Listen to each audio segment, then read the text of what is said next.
أعوذ بالله من الشيطان الرجيم. وكذلك بعثناهم ليتساءلوا بينهم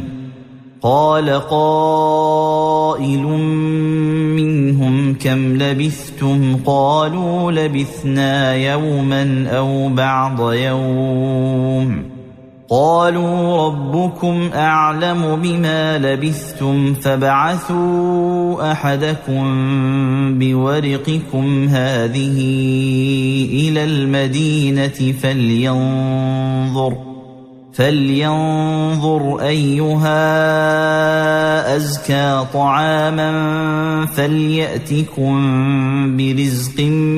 منه وليتلطف ولا يشعرن بكم أحدا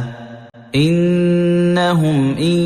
يظهروا عليكم يرجموكم أو يعيدوكم في ملتهم ولن تفلحوا إذن أبدا وكذلك أعثرنا عليهم ليعلموا أن وعد الله حق